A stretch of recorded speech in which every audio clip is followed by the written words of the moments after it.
mulai berdoa sama-sama ya. A'udzu billahi minasyaitonir rajim. Memori. Baik, saleh-salehah, pada hari ini ketemu lagi dengan Ustazah yaitu dalam pembelajaran tematik ya. Sebelum Ustazah menyampaikan materi pada hari ini, Ustazah absen dulu ya. Baik, silakan angkat tangannya dan ucapkan hadir. Mulai dari Nada, Intan, Nia, Hasmi, Tiara, Rahma, dan yang terakhir Hafiz. Oke, alhamdulillah hari ini yang izin teman kita satu karena sedang sakit. Ustazah akan menanyakan tentang asal usul kalian satu kelas ya. Pasti asal usul kalian dalam satu kelas ini berbeda-beda sukunya, ya kan?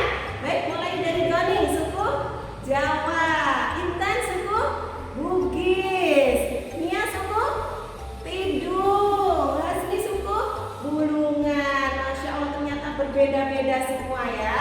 Baik, saleh-salehah, sekarang coba dibuka buku temanya halaman 5. Silakan dibaca dan dipahami. Baik, sudah? Di dalam teks tersebut ada yang namanya gagasan pokok dan gagasan pendukung ya. Rekan-rekan Ustazah akan menjelaskan apa itu gagasan pokok dan apa itu gagasan pendukung. Jadi gagasan pokok itu adalah topik yang dibahas pada suatu teks. Jadi ada topik yang yang dibahas di dalam teks tersebut. Sedangkan gagasan pendukung itu adalah uraian atau informasi pada suatu teks yang terletak pada kalimat penjelas. Kira-kira ada yang tahu mana gagasan pokoknya? Ada yang tahu?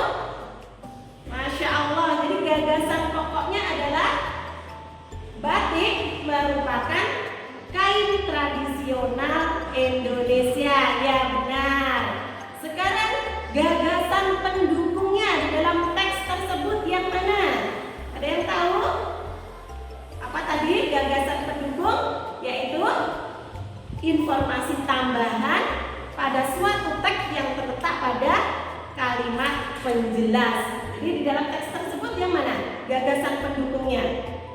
Masya Allah, satu sudah menjawab, yaitu cara membuat kain batik. Itu yang pertama. Yang kedua, yang mana? Tempat asal kain batik. Ya. Yang ketiga adalah persebaran kain batik. Ya, jadi di sini ada tiga gagasan pendukung. Baik, saleh-salehah, ada yang belum paham tentang gagasan pokok dan gagasan pendukung? Masya Allah, luar biasa murid-murid Ustazah ya, sudah paham semua ya. Dan sekarang Ustazah lanjutkan materinya, yaitu di dalam teks batik tersebut, batik itu berasal dari Pulau Jawa ya, berasal dari Pulau Jawa. Selain Pulau Jawa, batik juga digunakan sebagai pakaian tradisional. Misalnya di daerah Pulau Bali. Ternyata saleh-salehah, di Indonesia ini memiliki keberagaman sosial dan budaya ya. Keragaman tersebut meliputi apa aja?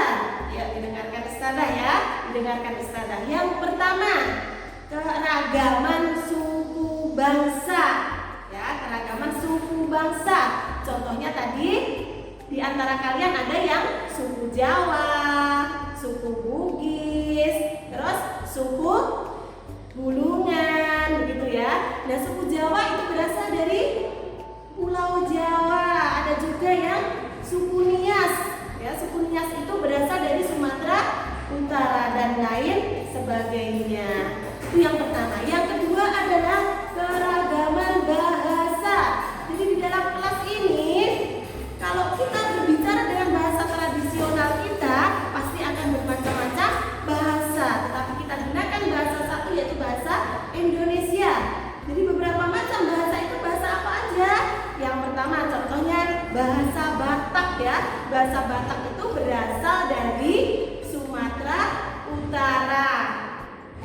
Bahasa Sunda dari bahasa di Jawa Barat. Bahasa Jawa dari Pulau Jawa, dari Jawa.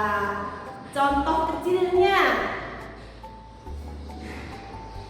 kursi ini kalau bahasa Jawanya adalah dingklik ya, dingklik, tetapi dipersatukan menjadi bahasa Indonesia menjadi kursi. Itu contohnya.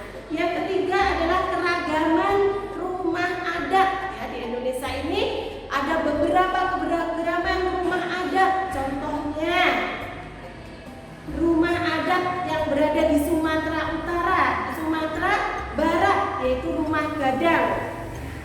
Rumah adat yang berada di Sulawesi Selatan, yaitu tongkonan. Itu contoh-contohnya ya. Kalau di Jawa namanya rumah adatnya rumah adat joglo gitu. Yang keempat adalah keragaman tarian. Ada beberapa tarian juga ya, soleh-solehah ya. Jadi yang pertama contoh-contohnya tariannya adalah tari kecak. Siapa yang tahu tari kecak berasal dari mana? Bali, Masya Allah ya. Jadi tari kecak berasal dari Bali. Yang kedua, contoh lain adalah tari japin. Ya, tari japin berasal dari Kalimantan Barat. Itu contoh-contoh tarian ya. Selanjutnya keberagaman yang kelima adalah keberagaman pakaian tradisional ya, pakaian tradisional. Kalau yang Jawa Tengah itu namanya pakaian beskap ya. Yang selanjutnya yang keenam adalah keragaman senjata tradisional. Jadi setiap suku, setiap daerah itu mempunyai senjata tradisional. Contohnya apa aja? Ya, senjata rencong itu berasal dari Aceh. Tombak Trisula itu berasal dari Sumatera Selatan. Itu adalah keragaman senjata tradisional. Yang terakhir adalah keragaman alat musik tradisional ya. Alat musik tradisional contohnya itu ada yang dipukul ya. Musik-musik itu ada yang dipukul, ada yang ditiup, ada juga yang digesek. Yang dari Aceh itu namanya tambo. Yang dari Jawa Barat itu adalah angklung ya, angklung. Musik-musik yang dipukul itu contohnya adalah gendang ya. Jadi gendang. Kalau yang ditiup itu seruling atau trompet dan lain sebagainya. Jadi soleh-solehah di antara keberagaman yang berada di Indonesia, dari pakaian adat, tarian, bahasa, rumah, itu semua bermacam-macam yang berada di Indonesia. Tetapi perlu soleh-solehah ketahui, walaupun Indonesia ini memiliki beberapa keberagaman, kita tetap menjalin kebersamaan. Baik, untuk tugas selanjutnya silakan dikerjakan di pendalaman materi dan ayo berlatih halaman 8. Ditulis jawabannya, Ustazah tunggu, Ustazah nilai di depan. Sudah terkumpul dan Ustazah sudah menilai semua dari seluruh siswa yang hadir. Alhamdulillah 85% jawabannya hampir benar ya. Jadi kesimpulan pelajaran hari ini kita belajar tentang isi teks, yaitu gagasan pokok dan gagasan pendukung ya. Di situ ada PR dikerjakan, dan di dalam negara kita Indonesia itu ada beberapa keberagaman ya, ada keberagaman, yaitu meliputi keberagaman tarian, keberagaman rumah adat, keberagaman bahasa, keberagaman senjata tradisional, dan keberagaman tarian ya. Alhamdulillah hari ini kita sudah belajar yaitu muatan bahasa Indonesia dan IPS ya. Alhamdulillah materi yang Ustazah sampaikan, kalau ada yang belum dipahami silahkan tanya pada Ustazah di pertemuan